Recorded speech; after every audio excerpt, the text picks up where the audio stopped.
Assalamualaikum warahmatullahi wabarakatuh. ரொம்ப டயர்டா இருக்கீங்க போல தெரியுது. சலாத்துக்கு பதில் சொல்றதுக்கு கூட இவ்வளவு யோசிக்கிறீங்க. அஸ்ஸலாமு அலைக்கும் வரஹ்மத்துல்லாஹி வபரகாத்துஹு. அல்ஹம்துலில்லாஹ் அல்ஹம்துலில்லாஹ்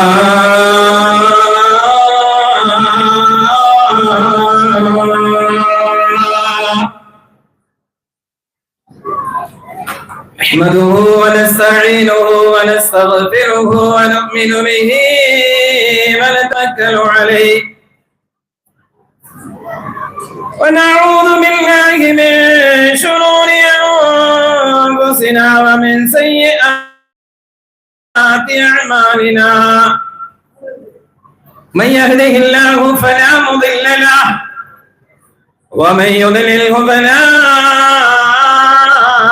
هادي له ونشهد أن لا إله إلا الله وحده لا شريك له ونشهد أن سيدنا محمدا عبده ورسوله اللهم صل وسلم وبارك عليه. بسم الله الرحمن الرحيم. سبحانك لا علم لنا إلا ما علمتنا إنك أنت العليم الحكيم. إن نريد إلا الإصلاح ما استطعت وما توفيقي إلا بالله عليه توكلت وإليه أنيب. رب اشرح لي صدري ويسر لي أمري واحلل عقدة من لساني يفقهوا قولي. صدق الله مولانا العظيم. விருதுநகர் மாவட்ட ஜமாஅத்துல் உலமா சபை மிக எழுச்சியோடும் சிறப்போடும் நடத்தி கொண்டிருக்கிற திருக்குர்ஆன் தேன்துளிகள் நூல் வெளியீட்டு விழாவும் ஷரியத் மாநாடும் நடைபெற்றுக் கொண்டிருக்கிற இந்த மஜ்லிஸிலே என்னை விட அறிவிலும் ஆற்றலிலும் ஞானத்திலும் இறையச்சத்திலும் மிகைத்து நிற்கிற மிகச்சிறந்த உலமாக்கள் இருக்கிறார்கள். மதிப்பிற்குரிய ஹஸரத் தக்லா ஓஎம் ஹஸரத் அவர்கள் தமிழகத்தினுடைய தலை சிறந்த கல்லூரிகளில் ஒன்றான ஃபைதுல் அன்வார் அரபிக் கல்லூரியினுடைய முதல்வரும் எங்களுடைய மாவட்டத்தினுடைய காலியுமான முஹிதீன் ஹஸரத் அவர்கள், இது போன்ற தலை சிறந்த உலமாக்கள் இந்த மஜ்லிஸிலே அமர்ந்திருக்கிறார்கள். அதுபோன்று சமுதாயத்தினுடைய வளர்ச்சிக்காக வேண்டிய அர்ப்பணிப்போடு சேவை செய்து கொண்டிருக்கிற நிர்வாக பெருமக்கள், ஜமாத்தார்கள், பல்வேறு சமூக ஆர்வலர்கள், பெருந்திரளாக இங்கே பல்வேறு பகுதிகளில் இருந்து வருகை தந்திருக்கிற சமுதாய பெரியவர்கள், சகோதரர்கள், அன்பு நிறைந்த தாய்மார்கள், சகோதரிகள் அனைவருக்கும் அல்லாஹ்வினுடைய அருளும் நபிகள் நாயகம் ஸல்லல்லாஹு அலைஹி வஸல்லம் அவர்களுடைய அன்பும் ஷஃபாஅத்தும் என்றென்றும் கிடைக்கட்டுமாக என்கிற நல்ல பிரார்த்தனையோடு ஆரம்பம் செய்கிறேன். அநேகமா எல்லாருக்கும் இந்த மஜ்லிஸ் எப்போ நிறைவு பெறும் என்கிற ஒரு எதிர்பார்ப்போடு நீங்க எல்லாம் உட்கார்ந்து இருக்கிறீங்க. எப்போ முடியும் அப்படிங்கிற ஆவலோடு உட்கார்ந்து இருக்கிறீங்க. இது மஜ்லிஸ் என்று சொல்வதை விட மகாம் அப்படின்னு சொல்ல வேண்டிய ஒரு சூழ்நிலைக்கு நிறைய பேர் நிக்க ஆரம்பிச்சுட்டாங்க. மஜ்லிஸினுடைய நன்மை எப்ப கிடைக்கும் அப்படின்னு இமாம்கள் நமக்கு சொல்லுவாங்க. நபிகள் நாயகம் ஸல்லல்லாஹு அலைஹி வஸல்லம் அவர்கள் சுவனத்தினுடைய பூங்காவில் நீங்கள் மேய்ந்து கொள்ளுங்கள் அப்படின்னு மஜ்லிஸ்களை குறித்து சொல்வார்கள். அது எப்படின்னா ஒரு இடத்துல உட்கார்ந்து கேட்கிறது தான் மஜ்லிஸ். அந்த மஜ்லிஸ்ல நின்றுட்டு இருந்தா மஜ்லிஸினுடைய நன்மை கிடைக்காது என்று இமாம்கள் நமக்கு சொல்லி தருவார்கள். அதனால மஜ்லிஸுக்குன்னு வந்திருக்கிறோம். வந்திருக்கக்கூடியவர்கள் இந்த மஜ்லிஸை கண்ணியப்படுத்தும் விதமாக போடப்பட்டிருக்கிற இருக்கைகளில் வந்து அமர்ந்தால் அது இந்த மஜ்லிஸுக்கு செய்யக்கூடிய கண்ணியமாக இருக்கும் என்று உங்களிடத்தில் அன்போடு கேட்டுக்கொண்டு, ஒரு பெரிய உரையை நிகழ்த்தக்கூடிய சூழ்நிலையில் நானும் இல்லை, கேட்கக்கூடிய சூழல்ல நீங்களும் இல்லை அப்படிங்கிறது என்ன பார்த்தா உங்களுக்கும் தெரியும், உங்களை பார்த்தா எனக்கும் தெரியுது. இப்படி ஒரு சூழ்நிலையில அவங்களும் என்ன அடைச்சிருக்காங்க, நானும் பேசாமலும் போக முடியாது. அதனால உங்களுடைய சிந்தனைக்கு சில விஷயங்களை மட்டும் இளைஞர்களை குறித்து பேச வேண்டும் என்று பணிக்கப்பட்டிருக்கிறேன். ஆனால் எங்கெல்லாம் இளைஞர்களுக்காக வேண்டி பேச வேண்டும் என்று தலைப்பு தருகிறார்களோ அங்க பெரும்பாலும் கொஞ்சம் 50 வயசுக்கு மேல உள்ள இளைஞர்கள் தான் நிறைய இருக்கிறாங்க. ஆனாலும் அவர்கள் இன்றும் இளமையோடு இருக்கிறார்கள் மார்க்க விஷயத்தில் என்பதை நமக்கு அல்ஹம்துலில்லாஹ் ஒரு பெரும் மகிழ்ச்சி இருக்கிறது. ஷரியத் மாநாடு அப்படின்னு வச்சிருக்கிறோம். இந்தியாவில ஷரியத் சட்டத்திற்கு மிகப்பெரிய ஆபத்து வந்திருக்கிறது என்பதை நாம் உணர்ந்திருக்கிறோம். நாளைக்கு உத்தரகாண்டினுடைய முதலமைச்சர் ஒரு அறிக்கையை தந்திருக்கிறார், அறிவிப்பு செய்திருக்கிறார். நாளையிலிருந்து உத்தரகாண்டில பொது சிவில் சட்டம் நடைமுறைப்படுத்தப்படும் அப்படின்னு சொல்லி இருக்கிறார். பொது சிவில் சட்டம் அப்படின்னு சொன்னா, நாம இந்தியா பாகிஸ்தான் பிரிஞ்ச நேரத்துல பாகிஸ்தான்ல இன்னைக்கு இருக்கிற முஸ்லிம்கள் ஒட்டுமொத்த மக்கள் தொகை 17 to 20 கோடி. இந்தியாவில் இருக்கிற முஸ்லிம்களின் எண்ணிக்கை மட்டும் 28 கோடி. பாகிஸ்தான் என்கிற முஸ்லிம் நாடை விட இந்தியா என்கிற மதச்சார்பற்ற நாடுதான் எங்களுக்கு வேண்டும் என்று நாம் நம்முடைய மூதாதையர்கள் தீர்மானித்து இந்தியாவினுடைய மண்ணிலே வாழ்ந்து கொண்டிருக்கிறோம்.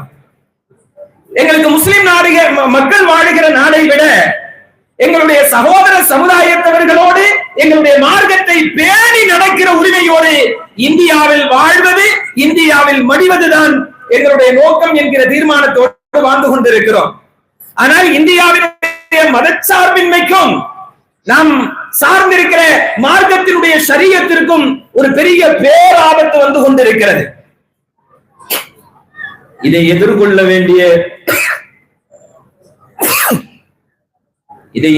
வேண்டிய முஸ்லிம் சமுதாயத்தினுடைய இளைஞர்களுடைய சமகால நிலைமை என்ன என்பதை யோசிக்கிற பொழுது, எப்படிதான் இந்த இந்தியாவில முஸ்லிம்களாக நாம் வாழ போகிறோம் என்பது ஒரு ஐயப்பாடு நமக்கு ஏற்படுகிறது. எப்படி நம்ம பிள்ளைகள்லாம் முஸ்லிம்களாக வாழ்றது?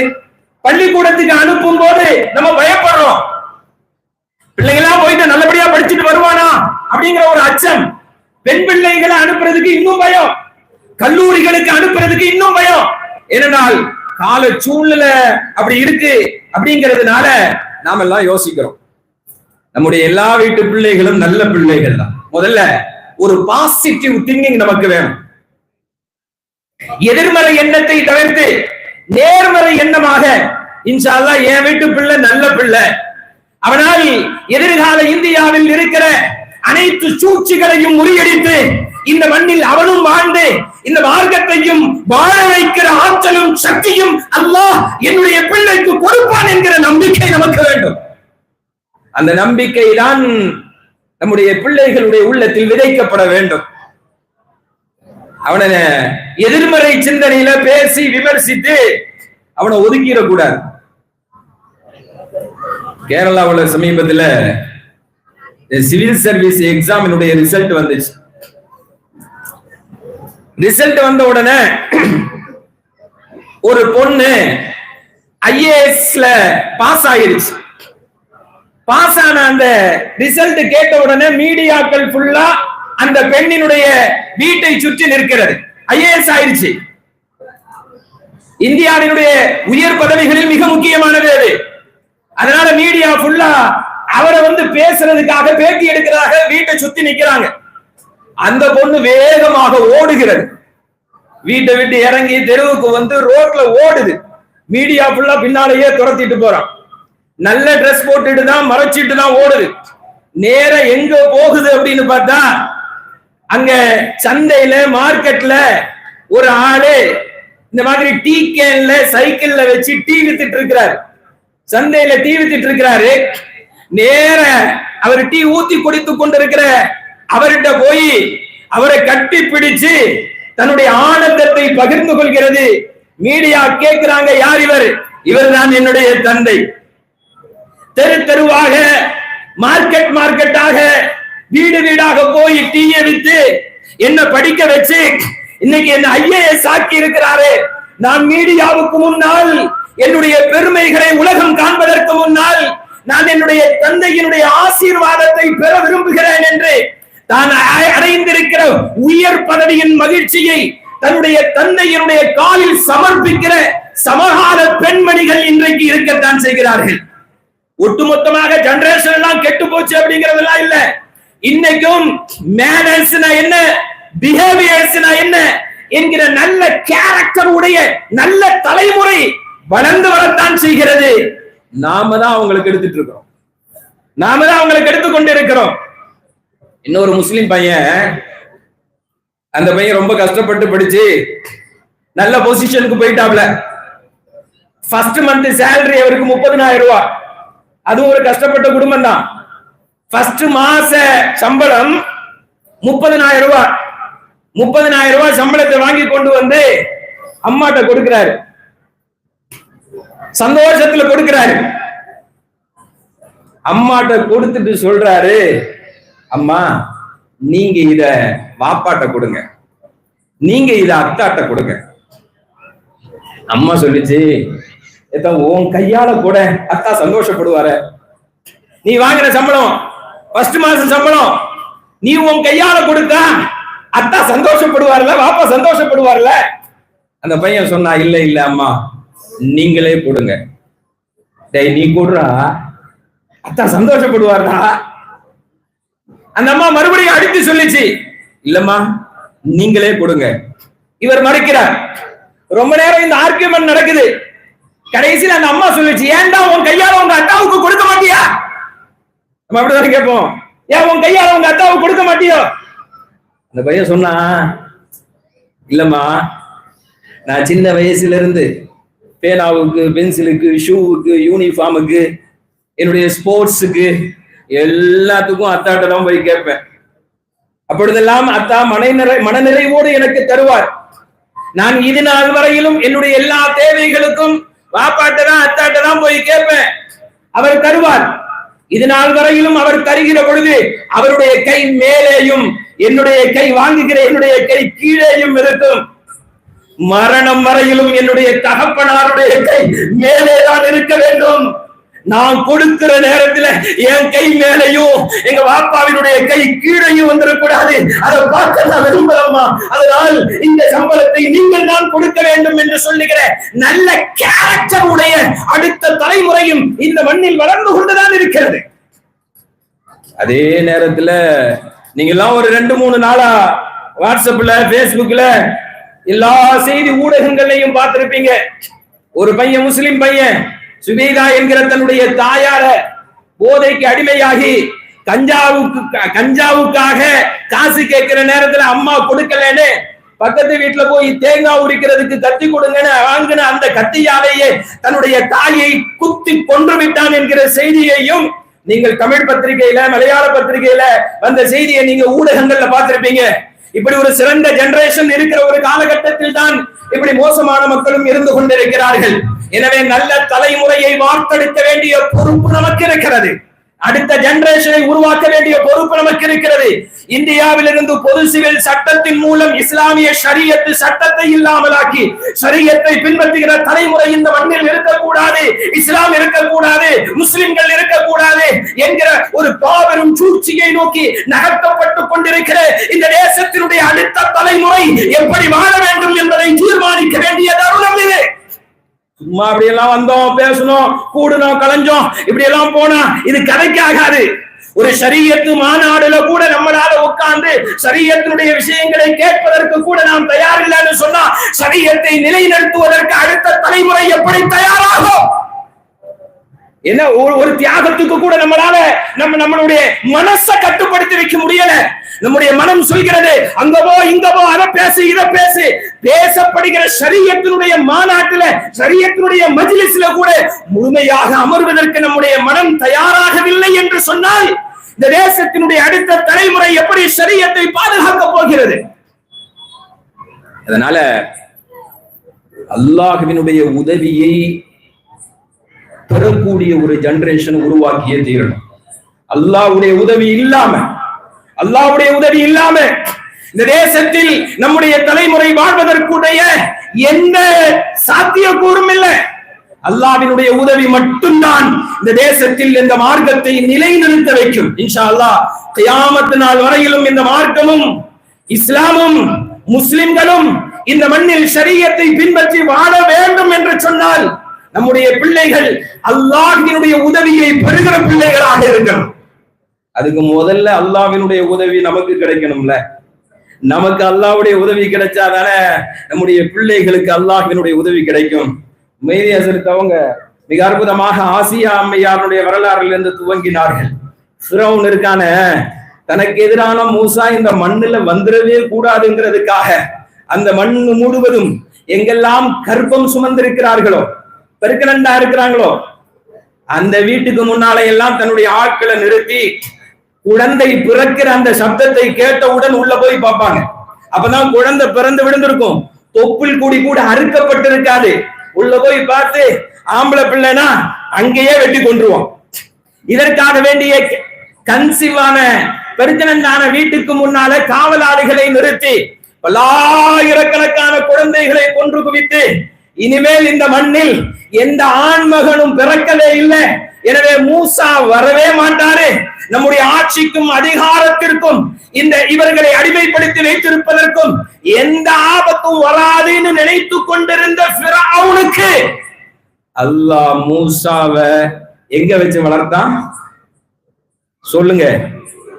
ஃபிரௌனுடைய கோட்டையில, ஃபிரௌனுடைய மாளிகையில் அல்லாஹ் ஆசியா என்கிற அம்மையாரின் மூலம் ஃபிரௌனுக்கான அஸ்தமனத்தை குறிக்கிற மூசாவை ஃபிரௌனுடைய கோட்டையிலேயே வளர்த்தானே. அல்லாஹ்வினுடைய உதவி என்பது கிடைப்பதற்கு நாம் அருகதைக்குரியவர்களாக மாறிவிட்டால் நம்மை அழிக்க வேண்டும் என்று நினைக்கிற, ஷரியத்தை அகற்ற வேண்டும் என்று நினைத்துக் கொண்டிருக்கிற கொடுங்கோன்மை ஆட்சியாளர்கள் எந்த கோட்டையில் இருக்கிறார்களோ அந்த கோட்டையில் இன்ஷா அல்லாஹ் மூசாக்கள் வளர்வார்கள். அதற்கு தகுதியான ஆசியா அம்மையர்களாக எதர்மை தாய்மார்களே, சகோதரிகளே, நாம மாறணும். 3000 வருஷத்துக்கு முன்னால நடந்த அந்த வரலாறு மீண்டும் நிரூபிக்கப்பட்டிருக்கிறது. அதெல்லாம் சொல்றதானே மூசா நபியை பத்தி, ஃபிரௌனை பத்தி குர்ஆனை பேசுகிற உலமாக்கள், ஹதீஸை பேசுகிற உலமாக்கள், பயான் செய்கிற உலமாக்கள் அதெல்லாம் சொல்றதானே. எதுக்கெடுத்தாலும் நாங்கள் ஃபிரௌனை பார்த்தவர்கள், மூசா நபியினுடைய கூட்டம் இப்படி எல்லாம் சொல்றதானே. 2025 இந்த பூமி பந்தின் மீது வாழ்ந்து கொண்டிருக்கிற முஸ்லிம்களுக்கு ஃபிரௌனுக்கு எதிராக எப்படி ஃபிரௌனுடைய கோட்டையில் மூசாவை அல்லாஹ் வளர்த்தானோ அதே போன்று இஸ்ரேலிய மண்ணில் ஃபிரௌனுடைய வாரிசுகளுக்கு எதிராக சமகாலத்தில் அல்லாஹ் மூசாக்களை வளர்த்ததின் மூலம் பலஸ்தீனத்தினுடைய கனவான கஸா சுதந்திரம் அடைந்திருக்கிறது. இது ஒண்ணும் 3000 வருஷத்துக்கு முன்னால நடந்ததில்லை. சமகாலத்திலும் அல்லாஹ் இந்த சமூகத்திற்கு உதவி கொண்டுதான் இருக்கிறான். உங்களுக்கு தெரியும், கஸாங்கிற பகுதி 365 கிலோமீட்டர் தான், வெறும் 365 கிலோமீட்டர். இந்த 365 கிலோமீட்டர் பகுதிகள்ல இருக்கிற இந்த முஸ்லிம்களை அடிச்சு முடிச்சிடணுங்கிறதுக்காக சுத்தி இருக்கிற எல்லா எல்லையையும் மூடி ஒரு சின்ன பேரித்தம்பழத்தினுடைய துண்டு கூட பலஸ்தீன முஸ்லிம்களுக்கு கிடைச்சிடக்கூடாதுன்னு சொல்லி முழுக்க எல்லாத்தையும் ஃபுல்லா அரெஸ்ட் பண்ணி, எல்லாத்தையும் பேன் பண்ணி, மேலிருந்து ட்ரோன்களின் மூலம் கண்காணித்துக் கொண்டு, விலை உயர்ந்த ரேடார்களின் மூலம் கண்காணித்துக் கொண்டு, ஏதாவது வருதா போகுதாங்கிறத கண்காணிச்சுட்டு ஒண்ணுமே கிடைக்காம பட்டினி கிடந்து செத்து போவார்கள் என்று நினைத்தார்கள். இஸ்ரேலியர்கள் சமகால மூசா நபியினுடைய வாரிசுகளை 1.5 வருஷமா பச்சை தண்ணி கூட வரல, பெட்ரோல் வரல, உணவு வரல, காய்கறி வரல, பால் வரல, குழந்தைகளுக்கான ஊட்டச்சத்து வரல. இதெல்லாம் வரலங்கிறத தாண்டி முழுக்க முழுக்க முழுக்க எங்கெல்லாம் முஸ்லிம்கள் கொத்து கொத்தாக வாழ்ந்து கொண்டிருக்கிறார்களோ அங்கெல்லாம் விமானங்களின் மூலம் குண்டுகளை வீசி, வீடுகளை இடிச்சு, பள்ளிவாசலை இல்லாமலாக்கி, பள்ளிக்கூடத்தின் மீது குண்டு போட்டு தூக்கி கொண்டு போய் ஹாஸ்பிட்டலில் படித்திருப்பவர்களை எல்லாம் இல்லாமல் ஆக்கி, ஏறத்தாழ 50க்கும் மேற்பட்ட ஹாஸ்பிட்டல்களை தகர்த்தெறிந்து ஹமாஸ் என்கிற சக்தியை மண்ணிலிருந்து துடைத்தெறிந்து விட்டோம் என்று பட்டவர்த்தனமாக பறைசாற்றியதற்கு பின்னால் நெதன்யாகு சொன்னார், இனிமேல் பலஸ்தீன மண்ணில் ஹமாஸ் என்கிற போராளி குழுக்கள் இல்லை. முஸ்லிம்கள் இல்லாத பலஸ்தீன், அடுத்த தலைமுறை இல்லாத பலஸ்தீன், இஸ்லாத்தை சொல்வதற்கு ஆள் இல்லாத பலஸ்தீன், குர்ஆனை தூக்கி பிடிப்பதற்கு இல்லாத பலஸ்தீன், அந்நலாருடைய பெயரை கேட்டால் ஸல்லல்லாஹு அலைஹி வஸல்லம் என்று சொல்வதற்கு ஒரு உயிர் கூட இல்லாத பலஸ்தீனாக நாங்கள் பலஸ்தீனை மாற்றிவிட்டு கௌதிகளின் பக்கம் சென்றிருக்கிறோம் என்று பட்டவர்த்தனமாக பேசியதற்கு பின்னால் ஒரு ஒப்பந்தத்தை போட வேண்டிய ஒரு சூழலுக்கு நெதன்யாகு தள்ளப்பட்டார்.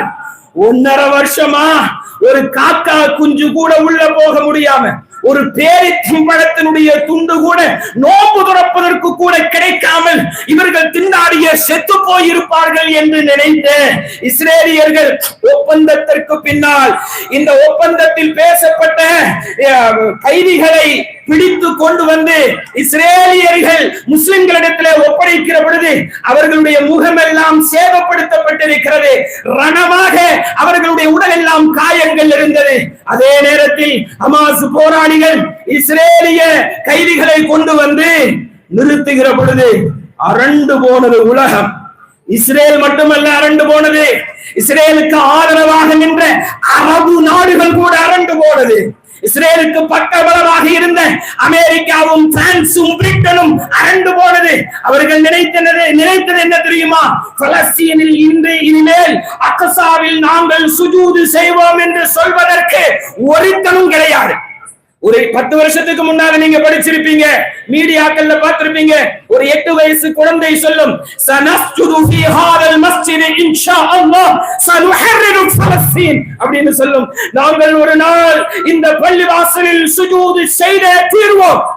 அதனாலதான் அவன் குழந்தைகளை கொன்னான். குழந்தைகள் உள்ளத்தில் கூட இந்த பள்ளிவாசலில் சுஜூது செய்ய வேண்டும் என்கிற வேட்கை இருக்கிற காரணத்தினால் அடுத்த ஒரு தலைமுறை சனஸ்ஜுது என்று சொல்லுகிற தலைமுறை இந்த மண்ணில் இருக்கக்கூடாது என்று 60,000க்கும் மேற்பட்டவர்களை படுகொலை செய்து அதில் 30,000க்கும் மேற்பட்ட குழந்தைகளை இல்லாமல் ஆக்கி இனிமேல் பலஸ்தீன் என்கிற பகுதியில் லா இலாஹ இல்லல்லாஹ் முஹம்மதுர் ரசூலுல்லாஹ் என்கிற கலிமாவை தூக்கி பிடிக்கிற எவனும் இல்லை என்கிற தைரியத்தோடு இருக்கிற பொழுதுதான் பிடித்து வைக்கிற ஹோஸ்டேஜ்களை கொண்டு பல்லாயிரக்கணக்கான ஹமாஸ் போராளிகள் வருகிறார்கள். அவர்களுடைய முகம் சுருங்கி போகவில்லை, அவர்களுடைய உடை கூட சுருங்கி போகவில்லை. ராணுவ அணிவகுப்புகளோடு AK-47களோடு அவர்கள் வருகிற அந்த காட்சியை பார்த்து வியந்து போயிருக்கிறது. எங்கே இருந்தார்கள் இவர்கள்? எங்கே இருந்தார்கள் இவர்கள்? பலஸ்தீனத்தில் இருக்கிற அனைத்து பங்கர்களும் தகர்க்கப்பட்டு விட்டது. எல்லா சேனல்களையும் சிதைத்து விட்டோம். எல்லா மறைவிடங்களையும் ட்ரோன்களின் மீது ட்ரோன்களை வைத்து இல்லாமல் ஆக்கிவிட்டோம். எங்கிருந்தார்கள் இந்த பல்லாயிரக்கணக்கான பலஸ்தீன போராளிகள்? எங்கிருந்தார்கள்? இஸ்ரேலின் குடிமகன்களை எங்கே பதுக்க வைத்திருந்தார்கள்? ஒரு சியோனிச பத்திரிகை ஒரு கட்டுரை எழுதுகிறது, நாம முஸ்லிம்களை இந்த பலஸ்தீன மண்ணில இல்லாம ஆக்குறதுக்கு அவர்களுக்கு மத்தியில கொள்கை பிரச்சனையை ஏற்படுத்தினோம். என்னெல்லாம் நம்மளை இல்லாம ஆக்குறதுக்கு இவர்கள் செய்கிற சதித்திட்டங்கள் அப்படிங்கிறத அந்த கட்டுரையில அவர்கள் சொல்கிறார்கள். அவர்களுக்கு மத்தியில கொள்கை பிரச்சனையை ஏற்படுத்தினோம். சினிமா சீரியல்களின் பக்கம் அவர்களுடைய கவனத்தை திசை திருப்பினோம். போதைகளுக்கு அடிக்டான இளைஞர்களை உருவாக்குவதற்கு இலவசமாக நாம் அங்கே போதை பொருட்களை நாம சப்ளை பண்ணோம். இவெல்லாம் படிச்சிடக்கூடாதுங்கிறதுக்காக பள்ளிக்கூடங்களை தகர்த்தெறிந்தோம். இவ்வளவு சூழ்ச்சிகளுக்கு பின்னாலும் ஒட்டுமொத்த சமூகமாக அவர்கள் எப்படி எழுந்து நிற்கிறார்கள்? கடைசியில் அவர்களுடைய கட்டுரை இப்படி முடிகிறது, பலஸ்தீனத்தினுடைய எந்த பகுதிகளிலையும் அவங்க இல்ல, நாம தேடணும், பலஸ்தீன்ல ஃபுல்லா தேடணும், எல்லா பங்கரையும் எல்லா டனலையும் எல்லா சுரங்கத்தையும் இல்லாம ஆக்கிட்டோம். ஆனால் அவர்கள் எங்கே இருந்திருக்கிறார்கள் தெரியுமா? குர்ஆனை படித்த ஒரு சமூகம் இப்படித்தான் சிந்திக்கும். இங்கே திருக்குர்ஆன் தேன் துளிகள் என்கிற ஒரு அருமையான புத்தகத்தை, நூலை வெளியிட்டார்கள் அல்லவா? குர்ஆன் ஒரு சமூகத்தை எப்படி சிந்திக்க வைக்கிறது பாருங்கள். ஃபிரௌனை அழிப்பதற்காக, ஃபிரௌனுடைய அதிகாரத்தை இல்லாமல் ஆக்குவதற்காக, ஃபிரௌனுடைய கொடுங்கோன்மை தன்மையை இந்த மண்ணிலிருந்து அகற்றுவதற்காக அல்லாஹ் மூசா நபியை நினைச்சிருந்தா வானத்துல வச்சு பாதுகாத்திருக்கலாம், ஈசா நபியை பாதுகாத்தது மாதிரி. அப்படிதானா இல்லையா? அல்லாஹ் பூமிக்கடியில பாதுகாத்திருக்கலாம், யூனுஸ் நபியை பாதுகாத்தது மாதிரி. அல்லாஹ் மீன் வயிற்றுக்குள்ள வச்சு பாதுகாத்தான்ல, அப்படி கூட அல்லாஹ் பாதுகாத்திருக்கலாம். ஆனால் அல்லாஹ் இந்த சமூகத்திற்கு ஒரு படிப்பினையாக என்ன செஞ்சான் தெரியுமா?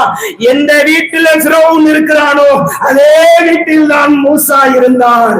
எந்த வீட்டில் மூசா இருக்கக்கூடாது என்று நினைத்தானோ அதே ஃபிரௌனுடைய வீட்டில் தான் ஃபிரௌனை அழிக்க வேண்டிய சத்திய தூதராக அல்லாஹ் மூசாவை வளர்த்தெடுத்தான், வார்த்தெடுத்தான். இதை படிச்ச பலஸ்தீனிய போராளிகள் என்ன செஞ்சாங்க தெரியுமா? பலஸ்தீனத்துல எந்த பகுதியில இருந்தாலும் அவனுடைய ரேடாரை வச்சு கண்டுபிடிச்சு நம்மளை அடிச்சிருவோம். அதனால சுரங்கத்தை தோடினார்கள். பலஸ்தீன பகுதிங்கிறது 365 கிலோமீட்டர் தான். ஆனால் 365 கிலோமீட்டரை தாண்டி இஸ்ரேலினுடைய பகுதி இருக்குல்ல, இஸ்ரேலினுடைய பகுதி, அதுல 500 கிலோமீட்டர் சுரங்கத்தை தோண்டி இஸ்ரேலிய நெதன்யாகுவினுடைய மாளிகை எந்த மண்ணிற்கு மேலே இருக்கிறதோ அந்த மண்ணிற்கு கீழே தான் ஹமாஸினுடைய மிக முக்கிய தளவாடங்களையும் தளங்களையும் அமைத்திருக்கிறார்கள். அவன் என்ன நினைச்சாலும் அவர்களை அடிக்க முடியாது. அல்லாஹ் குர்ஆனின் மூலம் ஒரு சமூகத்தை அன்று வார்த்தெடுத்தான் என்பதல்ல, 2025 அல்லாஹ் ஒரு சமூகத்தை வார்த்தெடுத்திருக்கிறான். அமெரிக்காவினால் தோற்கடிக்க முடியாத சமூகம், பிரிட்டனால் தோற்கடிக்க முடியாத சமூகம், பிரான்சினால் தொட்டு பார்க்க முடியாத சமூகம், இஸ்ரேலினால் நெருங்கி கூட போக முடியாத ஒரு சமூகம் 2025 வாழ்ந்து கொண்டிருக்கிறது என்று சொன்னால் நம்முடைய ஜெனரேஷன் எல்லாம் இன்ஷா அல்லாஹ் குர்ஆனின் மூலம் படிப்பினை பெற்ற ஒரு சமூகமாக வாழ்ந்தால் யார் நம்மை அழிக்க நினைக்கிறார்களோ அவர்களுடைய கோட்டையிலேயே இஸ்லாமிய கொடியை ஏற்றுகிற ஒரு ஜெனரேஷன் இந்த மண்ணில் இருக்கும். அப்படி ஒரு நியத்தை வைக்கலாமா? இந்த பிள்ளை சரியில்லை, அந்த பிள்ளை சரியில்லை, ஜமாத்து சரியில்லை, அது சரியில்லை, இது சரியில்லை, இது சரியில்லைன்னு சொல்றதுக்கெல்லாம் நம்ம ஒண்ணும் ஜட்ஜ் இல்ல, நாம ஒண்ணும் ஜட்ஜ் இல்ல. இமாம் சரியில்லை, நிர்வாகம் சரியில்லை, அது சரியில்லை, இது சரியில்லை. நமக்கு என்ன அல்லாஹ் ஜட்ஜனுடைய பொறுப்பையா கொடுத்திருக்கிறான்?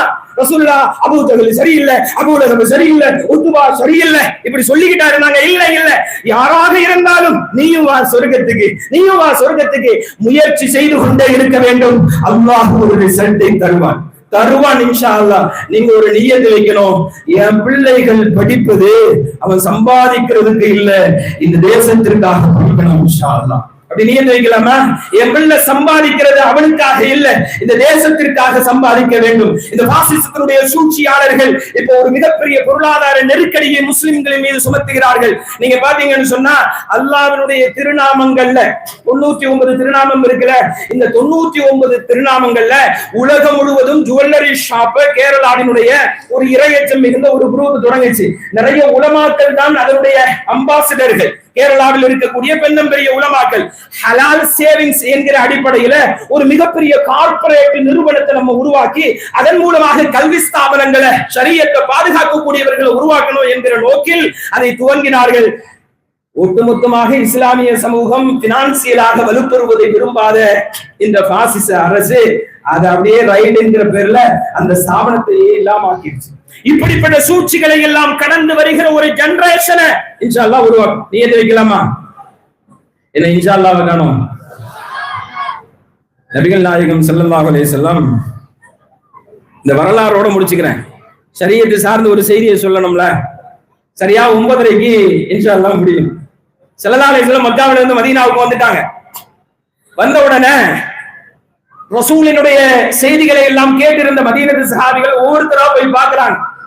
பார்த்துட்டு சந்தோஷத்துல, யா ரசூலல்லாஹ் ஸல்லல்லாஹு அலைஹி வஸல்லம் சொல்லுங்களேன், யா ரசூலல்லாஹ் இதோ எங்களின் பங்களிப்பு இந்த மார்க்கத்திற்காக, இந்த மார்க்கம் வளர்க்கப்படுவதற்காக, மஸ்ஜிது நபவி கட்டமைக்கப்படுவதற்காக, தாவா உலகமெங்கிலும் பரவுவதற்காக அப்படின்னு சொல்லி தங்களால் முடிந்ததை கொடுக்கிறார்கள். ஜமாத்துல் உலமாவினுடைய மாநாட்டுக்கு 20 பேர்கள் நிறைய கொடுத்தாங்க அப்படின்னு எல்லாம் இங்க அல்ஹம்துலில்லாஹ் மிக சிறப்பான ஒரு கண்ணியம் எல்லாம் அவர்களுக்கு கொடுக்கப்பட்டது. சில பேர் நிறைய கொடுத்திருப்பாங்க, சில பேர் குறைய கொடுத்திருப்பாங்க. கொடுக்கிற தன்மை இருக்கிறதே அது நபியினுடைய நேசர்களுக்கு மட்டும் அல்லாஹ் வழங்கி இருக்கிற ஒரு மிகச்சிறந்த பண்பு. கியாமத் நாள் வரையிலும் இந்த மண்ணில் அதை அல்லாஹ் நிலைபெறச் செய்வானாக. அப்படி கொடுத்துட்டு போறாங்க. கொடுக்கிறவங்களுக்கு எல்லாம் ரசூலுல்லாஹ் என்ன வாக்குறுதி கொடுப்பாங்க தெரியுமா? உலகத்துல நான் அதை தருவேன் இது தருவேன் அப்படி எல்லாம் சொல்ல மாட்டாங்க. மறுமையில உனக்கு அல்லாஹ் சூனத்தை தருவானாக அப்படின்னு துஆ செய்வாங்க. ரசூலுடைய இந்த துஆவை வாங்குறதுக்காக வேண்டியே சஹாபிகள் திரும்ப திரும்ப வந்து ரசூலுல்லாஹ்வை முசாபஹா செஞ்சு எதையாவது கொடுத்துட்டு, யா ரசூலுல்லாஹ் என்னால் முடிந்தது கொடுக்கிறது ரசூலுல்லாஹ்வுக்கு இல்ல, இந்த மார்க்கத்திற்காக யா ரசூலுல்லாஹ் என்னால முடிஞ்சது நான் கொடுத்திருக்கிறேன் அப்படின்னு சொல்லி துஆவை வாங்கிட்டு போவாங்க. திரும்ப போறவங்க தெருவுல அப்படியே சத்தமா பேசிட்டு போவாங்க. நான் போனேன், முஹம்மது நபியை பார்த்தேன் ஸல்லல்லாஹு அலைஹி வஸல்லம், எவ்வளவு அழகு தெரியுமா, எவ்வளவு பரிபூர்ணமாக அந்த முகம் ஜொலித்தது தெரியுமா, நான் அவர்களை தொட்டேன், அவர்களிடத்தில் துஆ வாங்கினேன். இதெல்லாம் அப்படி தெருவுல அப்படி பேசிட்டே போறாங்க. கேட்பவர்களுக்கெல்லாம் ஆர்வம், நம்மளும் போனோம், ரசூலுல்லாஹ்வை பார்க்கணும், ரசூலுல்லாஹ்ட்ட துஆ வாங்கணும். ஆனா சும்மா போய் பார்க்கிறது, எல்லாரும் எதையாவது இந்த மார்க்கத்துக்காக வேண்டி கொடுத்துட்டு பார்த்துட்டு துஆ வாங்கிட்டு வர்றாங்க. நம்ம மட்டும் சும்மா போறதா அப்படின்னு நினைச்சிட்டு தங்களால் முடிந்ததை சில பேர்கள் அப்படியே கொண்டு போய் கொடுத்துட்டு வர்றாங்க. ஒரு வீட்டுல ஒரு விதவை தாய், அந்த அம்மாவுக்கு யாருமே இல்ல. உம்மு சுலைம் அவங்க பேரு. அவங்க அந்த குடிசை வீட்டுல இருந்து தெருவுல பேசிட்டு போறது எல்லாம் அப்படி கேட்டுட்டே இருக்கிறாங்க. அவங்களுக்கு ஒரு ஆர்வம். ரசூலுல்லாஹ் வந்து 5-6 நாள் ஆச்சு, எல்லாரும் போய் பார்த்துட்டாங்க, எல்லாரும் துஆவை வாங்கிட்டாங்க. நம்மளும் போனோம், நம்மளும் போய் ரசூலுல்லாஹ்வை பார்க்கணும், நம்மளும் ரசூலுல்லாஹ்ட்ட துஆவை வாங்கணும். தன்னுடைய குடிசை வீட்டுல இருக்கிறதுல தேடி பார்க்கறாங்க. அங்க இருக்கக்கூடிய மண்பாண்டங்கள்ல எதுவுமே இல்ல, எல்லாம் காலியா இருக்குது. ஒரே ஒரு பேரீத்தம்பழமாவது இருந்தா, அந்த அம்மா நினைக்கிறது, ஒரே ஒரு பேரீத்தம்பழம் அது இருந்தா அதையாவது கொண்டு போய் கொடுத்துட்டு ரசூலுல்லாஹ்வை பார்த்து, யா ரசூலுல்லாஹ் எனக்கும் துஆ செய்யுங்கள் நபியே அப்படின்னு ஒரு பிரார்த்தனையை வாங்கிட்டு வந்துடலாம்ல என்று இந்த அம்மா ஆர்வத்தோடு தேடி பார்க்கிறது. ஒண்ணு இல்ல, ஒரு துண்டு பேரீத்தங்கனி கூட அந்த அம்மாவுக்கு கிடைக்கல. அப்படியே யோசிச்சுட்டே இருக்குது, என்ன கொடுக்கலாம், எதை கொடுக்கலாம் அப்படின்னு யோசிச்சுட்டே இருக்குது. அப்பதான் காலையில வீட்டை விட்டு வேலைக்கு போன 10 வயசு பையன் அனசு, அவர் கையில 2 ரொட்டி துண்டுகளோடு வந்து நிற்கிறார். அவருடைய டோட்டல் இன்கம் என்னன்னு சொன்னா ஒரு நாளைக்கு 2 ரொட்டி துண்டு.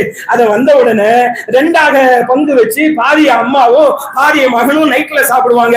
அடுத்த நாள் காலையில அந்த அம்மாவும் மகனும் பாதியா வச்சு சாப்பிடுவாங்க.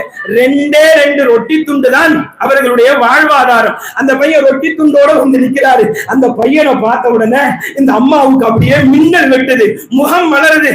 நேரா போய் அந்த பையனை கட்டி பிடிச்சிட்டு, வாப்பா நாம போவோம் அப்படின்னு சொல்லுது. அந்த பையன் சொன்னாரு, அம்மா காலையில போனதுமா, காலையில 1/2 ரொட்டியை சாப்பிட்டதுமா, பசிக்குதுமா, இந்த ரொட்டியை ஆளுக்கு பாதியா சாப்பிட்டுட்டு போவோமா அப்படின்னு அந்த பையன் சொல்றாரு. இல்ல மகனே, வா போயிட்டு வந்து சாப்பிட்டுக்குவோம். அம்மா பசிக்குதுமா, சாப்பிட்டுட்டு போகலாமா? அந்த மகன் கெஞ்சுகிறார். இல்ல நீ ரொட்டி துண்டோடையே வா அப்படின்னு அந்த வேகமாக கையை பிடித்து அடைத்து போகிறது. இலா ஹதரத் ரசூலுல்லாஹி